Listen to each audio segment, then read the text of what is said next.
Hi, I'm Carrie, baking again for my RV. I actually have a full day of baking ahead of me. My nephew Stevie just turned 24, so I'm going to bake his birthday cake. And my friend John, his daughter Aubrey, has a birthday this weekend, so I'm going to be baking a birthday cheesecake for her. The first video that we're going to do right now is going to be the birthday cake for my nephew. He's requested Funfetti, so this is what we'll use for the cake. They are rainbow jimmies. These will be my decorations that I'll use. And then violet decorating icing, which will be used to write with. I will do a 3-layer cake with lavender icing. And we will get started shortly. I've already got my coffee ready to get me through. I also wanted to show you what my RV oven looks like inside. I have the bottom rack. I have a pizza stone that sits there, and that helps to distribute the heat more evenly. I have my temperature gauge, and then I also have on the rack where I actually bake, it's lined in foil to help prevent burning. So that's what that looks like. So I'm sitting here drinking coffee, waiting for my butter, my eggs, and my milk to come to room temperature because they need to be. I need to let you know that in advance because they have to be either room temperature, maybe even a little bit on the warm side. So that's why I'm sitting here drinking coffee. And you need to have cake flour. It needs cake flour. And unfortunately, you need a kitchen scale. These ingredients need to be weighed. They cannot be measured. Trust me, I've tried it and it was a disaster. So get a kitchen scale, please. So to get started on the cake, we need to weigh sugar and cake flour, 13 ounces of the cake flour and 13 ounces of sugar. So it'll be a total of 1 pound, 10 ounces. And I'll show you the scale that I use. This is the scale. I got it off of Amazon. I believe it was $30. So the oven is set to 335 degrees. To the flour and sugar mixture, I added 3 teaspoons of baking powder, a 1/4 teaspoon of baking soda, and a 1/2 teaspoon of salt.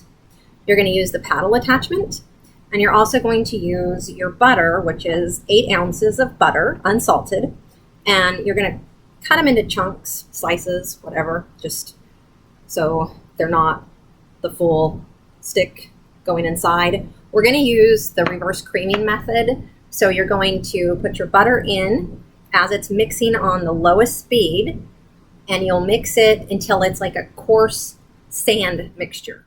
So we're going for a coarse sand. So I think you can tell, maybe, hoping. So that's what we're going for. That's the consistency that we're looking for. So now we're going to add 4 ounces of vegetable oil and 4 ounces of milk. Can be any milk. I mean, I use almond milk, so it's fine.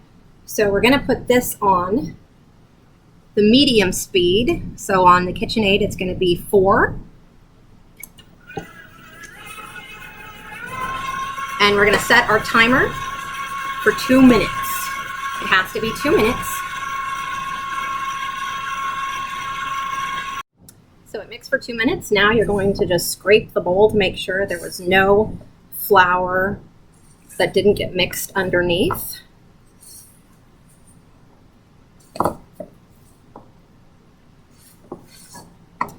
Now we're going to add the rest of the milk, which was whisked with 3 eggs and a tablespoon of vanilla bean paste. The one I'm using is this one. I got this in Utah when we were driving through there last time. And what you're going to do is you'll mix it slowly because you just want to incorporate it. You don't want to overmix.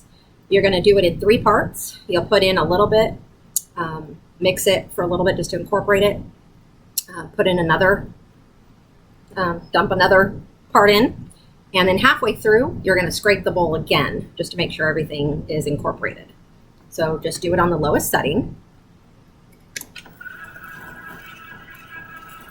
So that.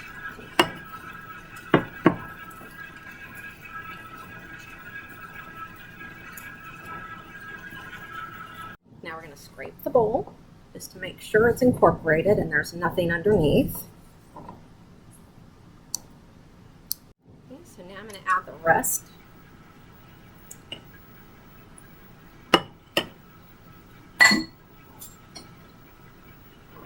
mixing until it's incorporated. So I'm using 8-inch round pans, and the batter is a little thicker than a normal cake batter. It's not real thin. And I sprayed the pans with pan with flour.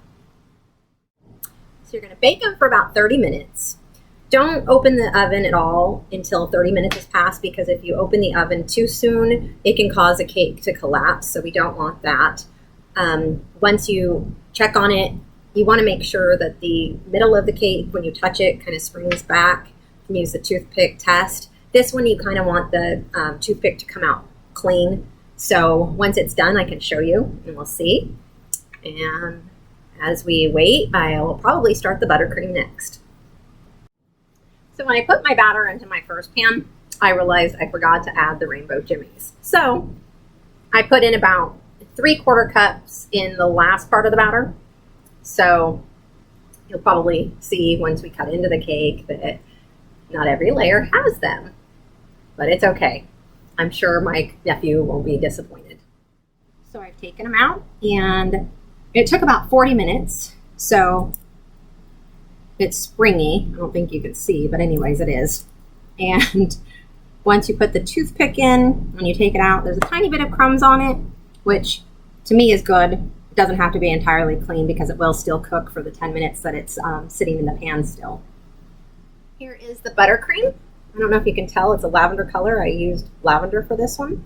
It has 3/4 cups of unsalted butter, half a cup of butter flavored shortening, 4 cups of sifted powdered sugar, a teaspoon of vanilla, a teaspoon of salt, and about a tablespoon of milk. Now that is going to vary.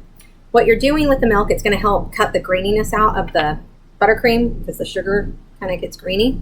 You have to mix it for a while. This probably took close to 10 minutes. So you're just going to have to judge by yourself as you're making it and test it, taste it, see how it is, keep mixing if you need to get the graininess to dissolve. So after you've taken the cake layers out of the oven and it's cooled in the pan on a rack for about 10 minutes, you remove it from the pan and let it cool on the rack for about another 10 minutes or so. Then you're going to wrap it just like this, and you're going to place it in the freezer for about 30 minutes. Because when you trim the cake, because you're going to want to trim the edges off, you're going to want it to be, semi-frozen, so it's easier to work with. So I'm starting to frost the layers.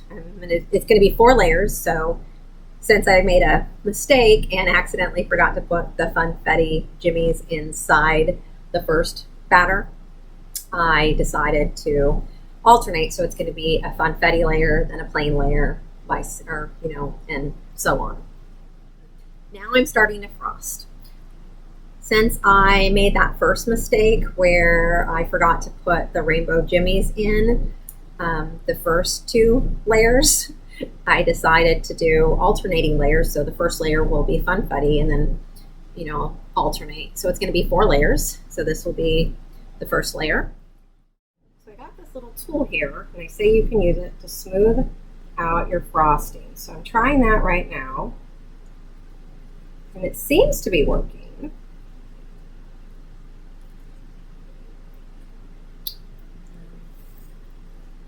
They also say to put it in the refrigerator for a little while and then add another layer. So I might do that. That way, I'm messy with the pastry bag, but I will show you as I'm doing a little rosette.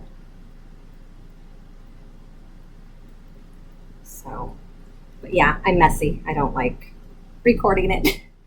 And here is the finished cake. So I put the cake in the refrigerator. It needs to firm up. It is a very delicate cake because it's moist. It's made with cake flour, so that's more delicate flour. It produces a delicate crumb in the cake.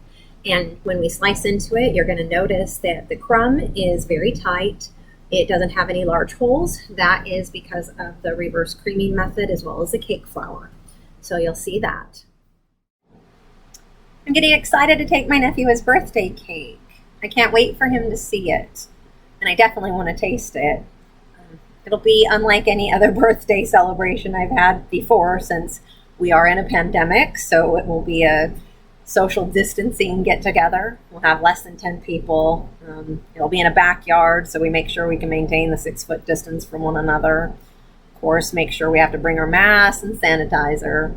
So we need to just stay safe. But at least we can be there with each other, even at a distance. But I'm sure it'll be interesting. Here, having our social get together for my nephew's birthday.